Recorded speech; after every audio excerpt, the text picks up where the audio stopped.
Step one is to record. Excellent. I like that step. Okay. Step one complete. Step two is for your camera to focus. Step three is for the intro. Ready? Yep, let's do it. Welcome to the No Budget Filmmaking Podcast, a podcast about the art of making films, no matter how small the budget. And now, here are your hosts, Alex Dark and Trevor L. Nelson. Hey everyone, thanks for joining us. This is episode 51 of the No Budget Filmmaking Podcast. I'm Alex Dark. And I am Trevor L. Nelson. And today we're going to talk about the craze of the AR, augmented reality, and VR sets that you've seen in The Mandalorian and all that everyone's talking about, can't get enough of. We'll talk about that today. Can't get enough of it. But first, Alex, what are we drinking? What are you drinking? I'm drinking Miller Lite. What are you drinking? As am I. Wow. Yeah. Matching beers. This is embarrassing. Yeah. I should have called you beforehand. It's okay. It's refreshing. As you guys know, there's a heat wave in LA. Oh, man. California's burning. So we're just doing our little part to stay cool. Yeah. Alex is in his little studio is just Burning up. moist. Moist. he says. Usually I close my door, the garage door, because this is my garage. Don't tell him it's a garage. Come on. Oh, It's a studio. I It's closed your high-end the studio. elephant door. There you go. Now we're learning. But now it's just I can't do it. It's too hot. Really? Fan. If you hear fan noise, I'm sorry. It's just gotta happen. I have AC in my apartment going, and I still have a little computer powered fan pointed right at me. Like there's no joke. You just popped up hot. in the case of your computer to have the fan blow on you. Like, Just extended it's it hotter. off. Without... It's actually hotter from that. Oh, I should put the case back on, but no, it's too hot. I'm really pushing out some processes here. Oh, the computer's just going in overdrive. Oh God, yeah. So Alex has got a new mixer. That's and true. Now he thinks. Let's talk about what's new, huh? Yeah, that's true. What's new is I got a new mixer. It's a Rodecaster Pro, and it has these cool buttons, for sounds. So you got the applause for me, and then that's Trevor's. That's okay, but yeah, I think it'll be good. Excellent. Yeah. All right. So what's new? So on the professional business side, we're in the process of making some graphic elements that we'll make available to people for low prices. Low prices. We're talking about LUTs. We're talking about film grain. We're talking about, everything else that's already been saturated in the market. We're going to dip our toes in the water and see if we can come up with some that we like a little better. We're going to continue to saturate. Yes. Because when, both color-wise and the market. Yeah. We're going to make the ocean more red with blood of companies. Of our LUTs that aren't that great. Yes. That's what we're going to do. That's what we're doing right now. Yep. That's what we're doing putting right those now. together. We're going to try and make some sweet transitions for people, but man, people don't know. You got to get like C++ programming to get those good transitions. It's crazy. It's crazy. No joke. I started to learn C++ when I was 10 or something.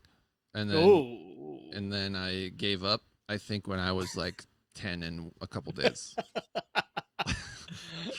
I did C++ in high school and in college. Wow. And you still know none of it. I still know none of it. Like math, if you don't use it, it just goes by the wayside. That's right, because you were going to be a computer program major. You had plans to be more successful than you are today. Much more successful, and what happened to that? Live in a much bigger house. But your parents were like, "You're going into film instead." Wait, you're at USC for computer science, and you're doing what now? What? You're basically telling us you want us to support you for the rest of your life instead of you supporting us? Yes, Mom and Dad. Love you. Not only that, Mom and Dad, but there's a friend of mine named Alex who needs your support too. So just make the check out to cash. I'll make sure it gets distributed equally. Also, what's new? FilmShake, Yeah. our website builder, sales platform, shaking it up. Oh man, I'm not used to this being on video. I just do so many jerky movements that I didn't think anyone could see before, and now everyone can I have see. Tourette's. Yeah. All 2 people that watch this will see, including you and I. Yeah, exactly.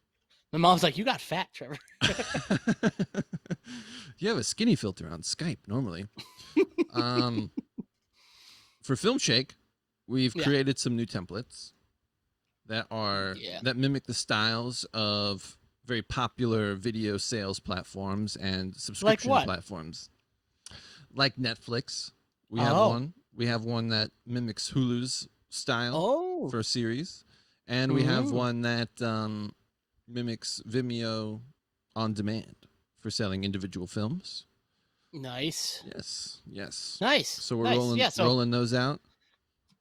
Check those out when they get released, and then hopefully you guys find it interesting enough that you're like, hey, I want to use this platform to sell my movie. Exactly. Or movies.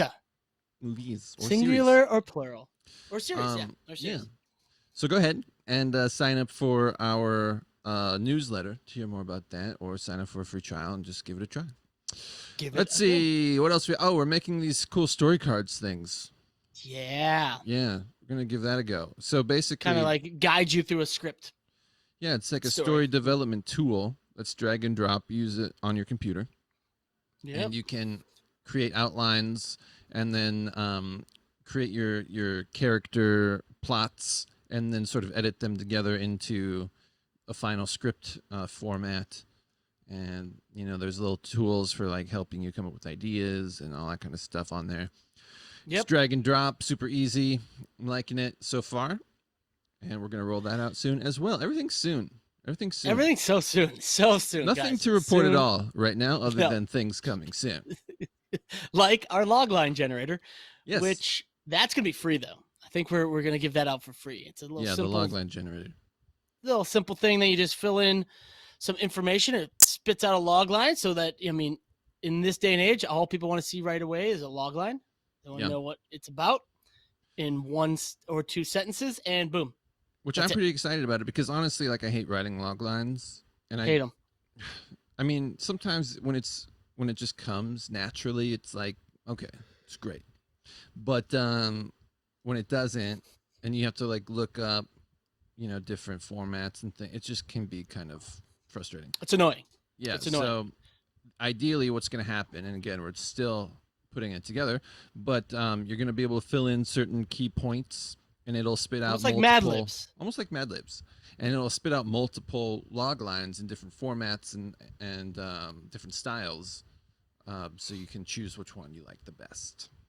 Keep it, use it, edit sell it, your script. Do your thing. Yeah, edit, sell your script. Easy peasy. So that's new. It's weird in a pandemic when you're on lockdown, basically, that there's not much new. We're continuing to write our scripts while working on these products, and that's about it. I mean, nothing too crazy there. No. That's about it. Just staying cool.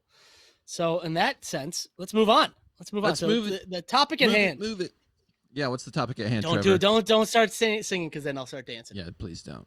I'll stop. So if you guys visited Filmmaker Central, like a week ago, did you put that article out? Yeah, maybe a couple of weeks ago. Yeah. So if you head over there, you saw an article Alex wrote about this thing called ARWall. And it's kind of a cheaper alternative to the explosion, I would say, or like the amazement everyone has of what they did with The Mandalorian, and which is out of the price range of most no to low budget features. But ARWall kind of makes it a little more affordable. So I think we just wanted to talk a little bit about the use of AR and VR sets and set extensions and all that, and how they can be kind of used in the no to low budget filmmaking sense. Totally. I think the big one that got the start was Oblivion. That was kind of like, I don't know if there's, I mean, we can go back all the way to the car. Go ahead. Start it off. Tell the history. I'm not going to tell the history, but basically, okay, I will. Well, so it starts with rear projection, right? So that's kind of the basis of all this stuff is rear projection. It's an old technique. We've all seen it. And I mean, it's still used to this day. Yep. The idea of having a background that is just sort of a blank plate background that is being projected onto a screen behind the actors. Usually you see it in old movies and car scenes. Because as you know, if you're going to shoot in a real car on a street, you have to use a process trailer or a car mount, and car mounts, you know, it's a little questionable as to the safety and like regulations regarding that. But like normally you'd use a process trailer, which is expensive. And so kind of a cheaper way to do that is with rear projection. And so going back to what Trevor said, Oblivion is a somewhat recent film. When was Oblivion, Trevor? Like 2000. Man, let me look that up right now because it's like 2008 or something. 2013. 13. Oh my God. 2013. Well, was it when it was released? So I'm sure probably 2011 or 12 when they made it. Yeah. So it's pretty recent, and that was a movie that they really wanted to highlight. Well, actually, I don't know if they wanted to highlight. They just did highlight the effectiveness of the new cool Sony digital sensor, which was the F65. Yep. And it was an 8K sensor, and it really like soaked up the light. So in that movie, if you remember, they have a lot of candlelit scenes. They have like the flashlights, and they and Stanley Kubrick just laughed at him the whole time. I know. In the scenes, in the behind the scenes footage, they talk about how, you know, there's scenes where Tom Cruise is using a flashlight, and they lit the whole scene with just his flashlight and him like pointing it at white cards throughout the you know, the shot, so that it would just bounce and reflect onto his face and all that kind of stuff. So with that super cool sensor, they employed rear projection for their Sky Tower set that projected like a 360 like sky background around the moving background. It was, you know, background. moving the clouds, blue sky. And so the projection actually lit the actors to a certain extent. So you got this really natural light on their faces that mimic the same colors as like the sunset or whatever that was happening, and also the reflections on all the glass had the reflection of the sky and everything. So it just made it look really natural without having to do a whole ton of compositing and stuff like that. Yeah. So flash forward to 2019. I would say maybe a little bit in 2018. I mean, they've been building this for a while, and what everyone's talking about is The Mandalorian, and called what ILM calls Stagecraft, and they also call The Volume. The Volume is, I think, is the actual room they shoot in, and Stagecraft is the technology. And it's basically, if you don't know, then what are you listening to this podcast for? Everyone knows what this is.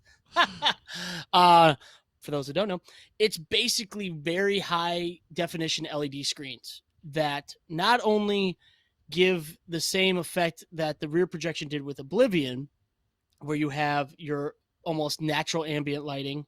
You don't really have to match lighting to the green screen environment. Keep in mind, all these are to no longer have to use green screen and fix and do all this stuff in post, green and blue screen. This is all to just be able to capture it live, limit the amount of post work on this. But what Stagecraft and The Volume have done is they use Unreal Engine, which is a game engine, and some powerful computers, and they basically track the camera almost like Zemeckis did in Beowulf. And it changes the background for Parallax. So it basically is just changing the background as a human eye would in the real world. So Oblivion, they didn't have any of that. So if you turn to the left, the cloud would look exactly the same from the right-hand side. If you moved over and looked at it the left-hand side, no parallax. But if you look at like a mountain, and if you look at it one way and then you walk over 30 yards to the left, you'll have a different view of what's behind it. You'll have called probably Parallax. not a mountain, but yes, and I think that's why a cliff. that's why Oblivion worked is because like clouds, you can walk and the perspective of the clouds don't really change because they're so far away. But what this does is creates depth digitally. So you could have things that are closer. So like if the screen is 10 feet away from your actor, you could have supposed digital elements that are exactly 10 feet away and deeper. So like those 10 feet objects in the digital space would move and parallax differently than ones that are really far away. And so it's all sort of tethered to the position of a sensor on the camera. And if you watch the behind the scenes of shooting The Mandalorian, you'll see like it'll look really weird as it's recreating the background for parallax, because it'll look like it doesn't match. It'll look like it's just segmented and all that, but in camera, it looks natural, like they're on set. Yeah. And Which so is so cool. So cool. I mean, and this is really, I remember a long time ago that that George Lucas had said that like one day we're all going to be shooting major motion pictures in our garage. And he also said, he was talking about this kind of technology during the prequels shooting. And now technology has come enough. And I think they said the biggest leap wasn't Unreal. Unreal has been around for a while, and they've been using it. I don't know when was Beowulf? Oh man, that was when we were in college, right? If not right after 2007. Wow. Yeah. And so this idea of like a virtual camera and a virtual set has been around for a while, and they've been playing with it. But I think what a lot of people are saying is that now that they are able to create LED panels that have such short distance between each individual LED, that now it can be, the quality's there that it can fool the eye into thinking that it's like a full set. Yeah, and one of the benefits over projection and stuff like that has to do with the refresh rate, I'm sure, right? Because the screens refresh really fast, and with the game engine, you can get sort of like the 60 frames, and probably higher frame rates and all that kind of stuff. So you never have this kind of like weird middle frame rate that you're capturing with the camera, and that banding or whatever. Yeah, and so obviously, I think Mandalorian budget was $100 million or something like that. So obviously, that is out of the realm. Let's just go do it. Yeah, let's do it. Let's shoot it. I mean, even renting the volume would be out of the realm of a no budget, low budget film. Like, there's just like, if you could even get it, because now everyone's just shooting on it as much as they can. Yeah. But then came along this thing called ARWall, which kind of does the same thing. Now, it uses, you provide your own screen, either a TV or a projector, and it's basically the technology of the computer that will process parallax, the 3D environments using Unreal, and kind of put that in the pocket of a filmmaker that can't afford to rent the volume. Yeah, which is cool. I mean, it costs about $10,000 US. Yeah, US dollars. Yeah, like the computer. It's a computer. So if you go on their website, it's like you provide the screen or the projector. Here's the unit, 10,000 to buy, and then you're good to go. And it comes with the camera tracking system as well. Yeah, I believe. And so it looks almost similar to what the volume is able to do. Yeah, I think the difference big time is the scale of the screen, because I mean, let's be real, in order to get like a seamless 20 foot by 20 foot LED screen, I mean, you're spending serious dough. Yeah. And so I think it comes in handy if you are wanting to use it as almost a background extension. Like, I don't think it could be your permanent background. It's like they definitely tout it as something that's like through a window. Is, you create this environment through a window or through a view portal or something like that. You build a set around a TV around or screen. Multiple TVs. But I also think, I do think it'd be possible to get some good stuff with projectors too, because you can get really, high output projectors for, way less than you can get a huge LED screen for. Now it's not going to be super, super cheap. Talking like maybe $5,000 or something, but yeah. And so that's actually, as like I pull up Google and then just blast me in the face and my lighting changes completely. So like, what would you think like a projector? Like, okay, so we have that projection screen, that outdoor projection screen. yeah. How big is that? I think it's 19 feet wide. Okay. So if it's 19 feet wide, what kind of projector would you think would be needed to fill it? To fill it with high quality image? Like you'd want a 4K. You know, you wouldn't probably need a 4K. Well, it depends, right? On how you're going to use it. Because if I was thinking about it, you could probably get away with a really pretty low res projection if it was intended mostly for like close-ups, right? Where the background's blurry anyway. Yeah. And you just need kind of like the reference shapes and all that kind of stuff to be blurry. So in that sense, you could probably get away with it. But let's see, to have like a really high quality, I mean, you would probably want some type of like, well, also if you want it to like bounce light off and do the whole like lighting deal, you're gonna need a pretty high, like probably an event style projector, like not really a consumer level one. I mean, you probably want a projector that like they use, like we've seen in auctions where they're using it at theaters. Yeah, at theaters or for events, conference centers, like that type of stuff. They have really high output ones, and I think even an HD one would probably be fine. And you can, I think those would get you could probably get them for like under 5,000.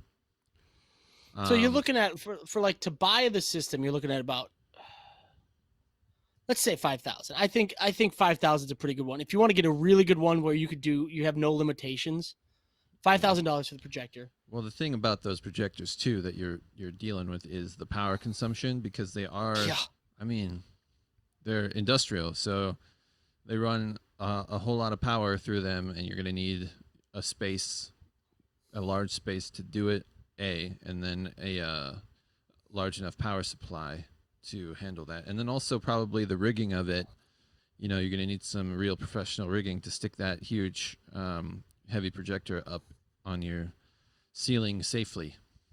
Yeah, as they say. Unless this is a permanent thing, you could put it on like almost like a pedestal. Oh, sure, like in the back. Yeah, in the back because you're doing rear projecting and all that.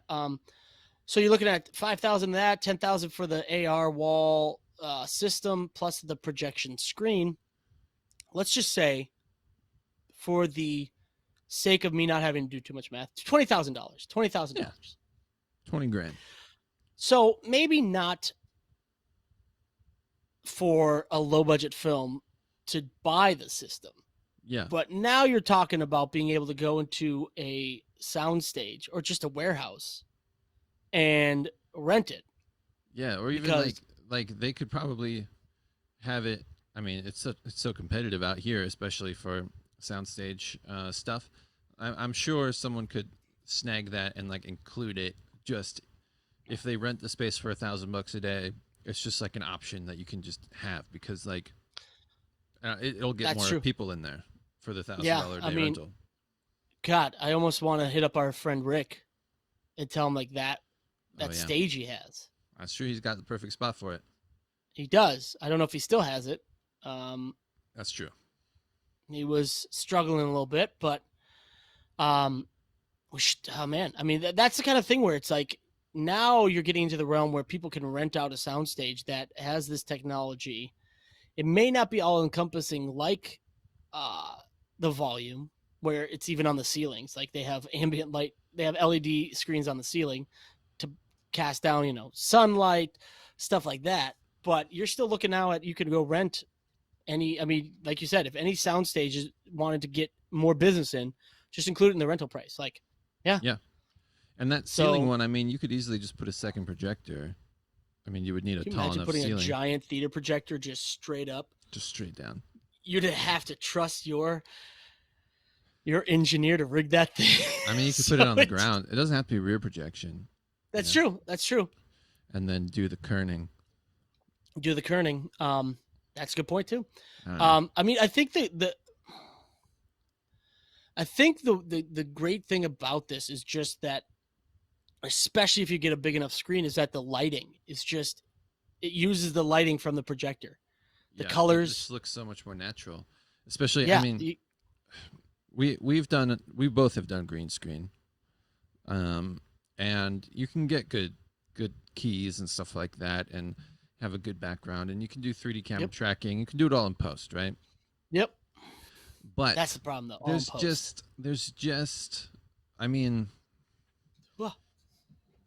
without like a huge experienced team of compositors and stuff, making green screen footage look really natural is difficult. I mean, it's not, you can make like good looking keys pretty easily, but like making it look really natural, like you can't tell that it's green screen, is pretty difficult. And so what's funny is that that's the benefit of this. Yeah, no, absolutely. I mean, you still need people to build the environments for green screen, so it's you still need that. They would have to. You're going to get maybe game designers now to build your environments rather than like, VFX artists. So that doesn't really take that aspect out of it. But it's so funny you mentioned about like great keying and all that. I just saw just like something popped up in my timeline. It was the stars of Amazon's The Boys reading negative reviews about their show, right? What does this have to do with it? Well, love it. It's Amazon, FU money. And again, I don't understand why people do this. But so it's like this, them all in character in their costume, and they're just reading these things and all that. And they have a nice little like gradient white and gray background. And you're like, oh, this is nice. But then one of the actors gets all amped up and starts doing like high motion middle fingers, like, spinning around, middle finger, jumping in the air, middle finger, like screw you guys and all that. And you could tell it was green screen because it had the green, on movement. You can't cleanly get out that green screen unless you're paying a lot of money, which just shocks me that they had to do that in front of a green screen. It's like, put it in front of them. Oh man, I know. Well, that's just like, just like refusing to commit. That's what that is. Yeah. Like, why not just that's true. They weren't sure if they wanted white. What color they wanted. Like, maybe we'll put them in like an environment. We'll decide that later. Who cares? Oh God, this is due tomorrow. Let's just put a white gradient. Speaking of, not to like throw them under the bus, I feel like Amazon is pretty far behind in terms of the quality of the effects on their shows. Like, what is up with that? Have you noticed that? Like, a lot of their shows, they seem kind of wonky. Like, now, The Boys is probably one of the better ones. But you look at they had a plane crash that looked pretty legit, but some of them are not great. Yeah. But I'm talking even like, not even like set piece effects, right? Like the ones where it's just supposed to like blend into the background to make it look like a 1930s, setting or whatever. And you're like, what is that? That looks kind of weird. Like Man in the High Tower. You're like, I don't get it. Ugh. It's kind of weird. There's something weird about it. It kills me. I know. That show is such a good idea, but it kills me with their VFX in that show. I don't know why. I don't know. I saw like the first season, and they may have gotten better. I know that was one of the very first Amazon shows, so maybe that's why they didn't want to put like a ton of dough into it. But because they had no idea if it would do well, right? But I mean, like that moves us into our next aspect of it. Is like now people are wanting this. Like Amazon is somebody that I could see renting out the volume or building their own stage like this because. Exactly, because Netflix, man, my apologies. I am just burpy today. What's new? What else? Netflix, yeah, true, right? Netflix has put in their mandate that they're looking for stories that can utilize this technology. But that's an interesting thing too, right? What does that mean? Like, what stories can't utilize this technology? Exactly. Like, I don't know. I don't know why they put it in a mandate, but. Like everyone's on board with this because I mean, did you watch The Mandalorian? I did. Do you think I liked it too. I mean, me are huge fans of Westerns. And so the Western thing just really got me. It's pretty good. Do you think it looked like a larger than $100 million budget? It's tough because we're talking about episodic, right? Like, what was the episode breakdown on that? It was like 10 million per episode, roughly. That'd be about 10 million. Yeah. I do think that each episode looked more than 10 million. Okay, so then you could say that using the volume paid off because they were able to do it, get the look they wanted for cheaper. Yeah, because I think so. Some of those, I mean, that sandcrawler scene when they're outside, or just that, like especially this comes in handy, like you had mentioned before about Oblivion, in a show where the main character wears a helmet that is extremely reflective, and you can have like the actual background screen reflecting in his helmet, and you don't have to put that in post. Yeah, I think like the true testament to me to the technology in that show is that I can't tell, what are set pieces, like physical set pieces in the actual space and what's not. Yeah. So to me, that's like win. They won. I was watching I'm a huge fan of Star Wars. Alex, not so much. So I take everything that's Star Wars. I was watching, they did like a 8-episode behind the scenes, like making of The Mandalorian. It broke down to like the actors, the directors, because they were 4 directors. So, no, 5 directors. 5 directors. So I think everyone directed 2 episodes or something like that. So then they did that. Then they did the technology. Then they did the story. Blah blah blah. And they said that episode that Bill Burr's in, that they had the set. When the Mandalorian goes to his old friends and he's like in that like junker ship, like his ship docks in that junker ship. Yeah. They said that somebody came in and they were just showing them around and everything, and like they had some practical set pieces, and then behind it they had the screen, and somebody started freaking out because like there's a fire, like something is on fire, and it was just smoke in the background on the LED screen, but it looked so real that they were like, something's on fire. And so yeah, it's totally right. You can never tell. It's the technology and the crispness of the background image is so good, you cannot tell what is real and what is digital. Yeah. And I think this is a game changer. I mean, I think as it gets cheaper, like not everyone can afford to buy an ARWall system, but you can afford to rent it, especially if it's not for the whole movie. If you just need a couple sprawling shots, your character up on a rooftop kind of thing, you could do a soundstage that has this for $1,000 a day. It might cost more because you're gonna have somebody build that environment, but it can only help. Let's also talk about kind of like DIY aspects, because ARWall is cool. They're basically providing a turnkey solution, which is great. I'm glad that there's people doing that. But the stuff that ARWall has done, I don't believe any of it is necessarily proprietary.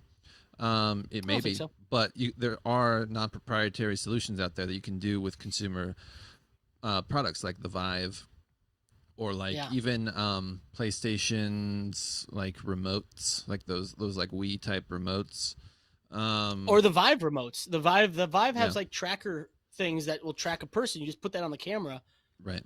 You're tracking the person.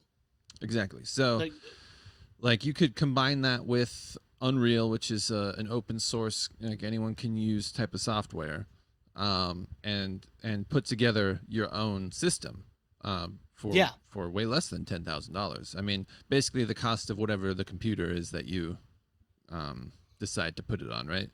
So, and if we our big beast was $5,000 back in the day when it was built, in the day. So I would say $5,000 right now is probably what you'd spend to get build your ARWall. Yeah. To get a good computer that can handle it.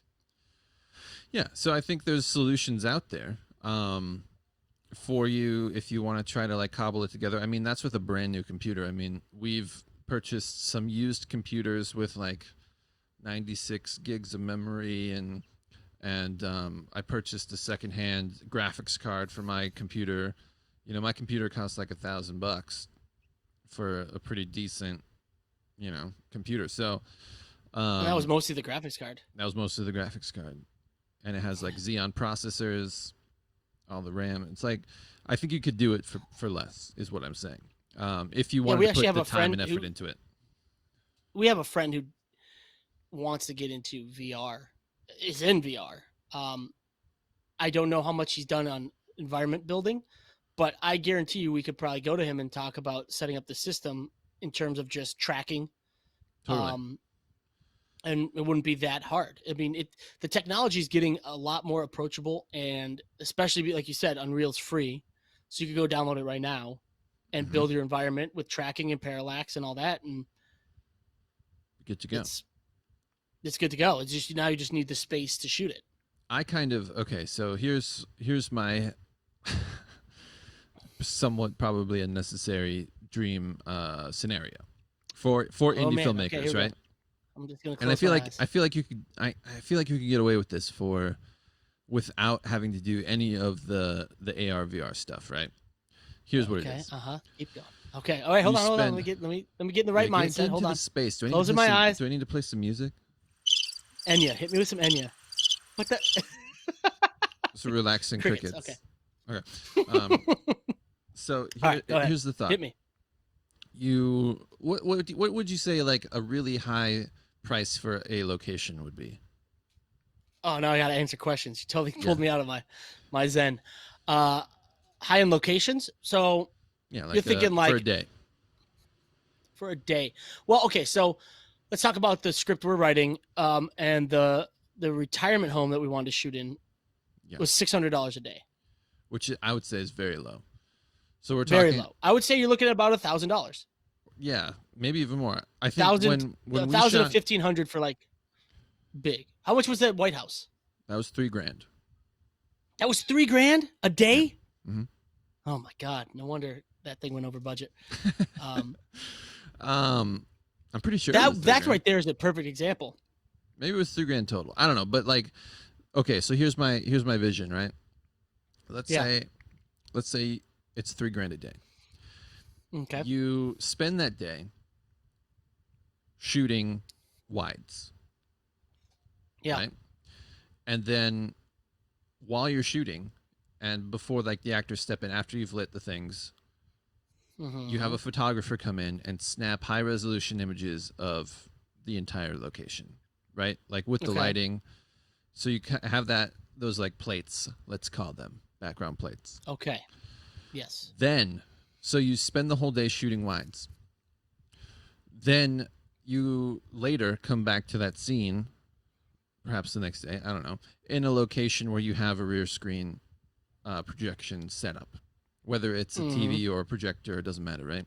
Okay. And you shoot the close-ups and the inserts with the high-resolution photos being projected behind them, so that basically the thought being that if you have this nice location that you only want to be in for one day, but normally it would take you multiple days, you could kind of cheat it with that method, right? Yeah. So the only problem I see with your dream, and this could easily be remedied, but we're also talking about, as usual. Let's try it. Let's see it. Yep.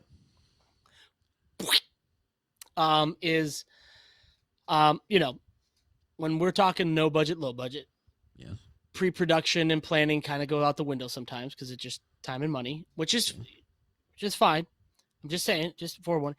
You would have to, you don't get as much freedom if you do that, because you'd have to make sure that you don't get the luxury of changing things on a whim, because you'd have to have the right parallax angles. You'd have to have the right angles of the pictures. Now, could you fudge it because it's blurry in the background because you're doing a close-up? Absolutely.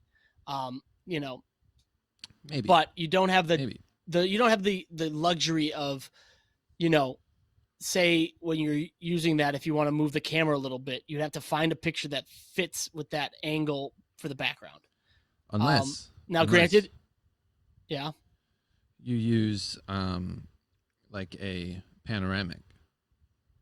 You put the camera, like the still camera, where the actors roughly are, and you shoot a panoramic of the entire space, assuming that, I know some of it will have like camera gear and stuff in it, but that way it's like a seamless background image. It's like you could just kind of rotate around. True, but you still, I mean, if as long as you're, I mean, if you're locking down the sticks and you're not moving it, if you're not doing a handheld, that would work perfectly. I'm just worried about the parallax and like how it would look a little different. You know what I mean? Like, well, that's why I'm specifically saying for the close-ups, because it will be, you know, blurry background and all that. And you know, and the easiest way to fix this is you just, I mean, like you're shooting green screen, you rehearse it so you know exactly, you know, this is just they're close-ups. How crazy can you get with the camera angles and all that with the close-ups and all that? So it's like you really don't need that much room to play because you're just kind of living within the camera's not moving. It's just, you know, just locked off, shot, reverse shot kind of thing. So yeah, you could get away with it and it would probably be a lot cheaper. Yeah, I think so. I mean, hell, you could even go one further and just go for a go scout. and ask if you could. Yeah, I was gonna say, you do a scout. You take all the pictures. You do all the pictures, and then you just say, "Oops, I guess we're not going to use it," and then hope they don't watch your movie. I mean, what? I wonder what that. Yeah. I'm sure there is like questionable stuff about that. Actually, I don't know. Yeah, because I mean, you do need to sign the owner or the manager of the property usually signs a release that you're able to use that property. So right. So that now you could, so that you just come back and say, "Look, we didn't shoot there. We were there for 2 hours. I'll give you $500 rather than your $3,000. Let's call it a day." I mean, true. There's no one that says I mean, you can't negotiate. If I was a property owner and somebody came and took pictures for 2 hours and gave me $500, I'd be like, fine. Yeah, like, please. Like, that's fine. And then I'd sell the place because that's how it's going to be from now on. Exactly. You would just start selling the pictures. You own the pictures and you license them to films. I mean, oh man. Wait, now business idea. Okay, now we're getting somewhere. Yeah. Now we're getting somewhere. You just start doing. Oh man, yeah. It could be only for close-ups though. Okay, but that's a good idea. Here's another, like, take it another step further. Okay. If you, I know they're really expensive, so this is not like a cheap thing, and it's also, it requires some skill and knowledge that we don't have. I think I know where you're going with this, but I like it. Go ahead. Okay. You get a 3D scanner, like a LiDAR scanner. I knew it. Yeah. Yep, we're on it. And we're on you the go same scan. page. Yep. You just go scan a buttload of locations, so that then they can be used in this type of AR VR system or not. I mean, you could just use them as stills if you wanted to. Now we're talking about another business idea. You go 3D scan these locations. Yeah. I mean, because they're already doing it for real estate. You know, especially now in this pandemic, you don't get tours. You get a 3D scan tour. Yeah. But then you get your parallax, and then you get, damn it, this is good. I mean, Guys, that would we're be just making millions for everyone out there. Yeah. If you have the money to do this, you're welcome. Yeah, go out there and do it. Yeah. It's gonna be a task. I mean, it's not gonna be easy. The thing about 3D scanners is it's not like you just run it and it's great. You have to you have to really go in and clean it up, and like you get like a bajillion points on your meshes, so you have to like, you know, make them less intense so that a normal computer can handle them, and all that kind of stuff. I don't know if anything from crime, real life crime TV shows has taught me anything. It's pretty simple, and they find the guy in 2 days. That's true. I mean, yeah, it's always in the fingerprint. Just say you're doing it for a crime scene. Yeah. No, that's actually a really good idea, because if you were able to get your location that was $3,000 for $1,000 studio fee that has your location loaded up on it, right? Or even a location, not the maybe. Yeah, the studio licenses. Maybe it's like an annual license, whatever, that covers like whatever productions that come into that studio, for like a library of locations. And because you're still doing it like a mix of practical and digital, it could be different, because you could put practical set pieces in there to make it look different. It's just, you know, it's an apartment. Like, how many apartments are the same, but they just put different set dressings? Right. And not only that, if it's a digital asset, you could change things, you know. Exactly. Different wall types, different. You can have like an apartment that looks pristine, and then the same model could be an apartment that's just trashed because it's got different textures, different, like all that kind of stuff. So basically, in 2 weeks, we're going to be saying what's new is coming soon. Our 3D scans for ARWall and these VR sets. But that's a good idea. I mean, yeah, coming soon. Trust us, coming very soon. But no, that's where this technology is going. Everything's getting cheaper and easier, where independent filmmakers are going to be able to utilize technology they never thought possible to shoot things and give it a production value that just looks above and beyond of what their actual budget is. I mean, yeah, you're not going to be able to probably get $100 million for, your 10 episode series from the Star Wars canon, but you could make a $20,000 film look like $100,000 film because you have some really sweet, expansive sets that are just projected from a rear projector. Yeah. I mean, it's very interesting. I feel like we're just at the precipice of what we can do with this type of stuff, and like everything, I mean, this happened way faster than I was expecting, but like things get cheaper really fast. It's like that started out as a $100,000 thing, and now it's a $10,000 thing in a year, and maybe like 2 years from now, who knows? And in all honesty, I mean, it couldn't have been made possible if the people at Unreal didn't give Unreal Engine for free. Like there was no, if they charged what they could charge, there's no way the average filmmaker or no budget filmmaker could afford to do it. But because they have figured out ways to make money their own in other ways, you could go download Unreal right now and build your set. And then you just need something to project it and communicate with your camera in the 3D space. Yeah. And maybe one day we should try it. We should try to set up our DIY version, and if we do, we can give sort of like the instructions on how we did it. I'd be down. I mean, I'd definitely be down. Yeah, I mean, we could talk to Rick and see if he would want us to set it up and test it out there. We could just do it in my backyard with like a small projector, just as like a demo, like at night. Yeah, we could. Yeah, actually, we could. Because I have a projector. We could even do it at Maria's with her big backyard too. There we go. Yeah. Easy. Yeah, maybe we should look into that. That'd be pretty cool. Might give that a try. Stay tuned, guys, because maybe coming soon we'll have a DIY version of how to do it on your own for less than the $10,000 that ARWall. I am curious. Not to say that's right. Not to say that it's not going to be better than what we create, but I'm just saying. I'd be curious to see if like my $1,000 computer could do it. Yeah. I mean. Yeah. I mean, it depends on how much, because the way that Unreal works is that it doesn't draw what you're not looking at, so it doesn't make the whole environment first. So it needs to be able to have the processing power, which is why probably what the 10K for the ARWall computer has the power to do, to draw the elements as you're moving the camera, because it doesn't create what's not seen, because it just that's pointless and it just hogs resources. So it just draws it as you move it. It just has to draw it fast enough and not be lagged down. Maybe your $1,000 computer could do it in a simplified version. Maybe not crazy movements. Yeah.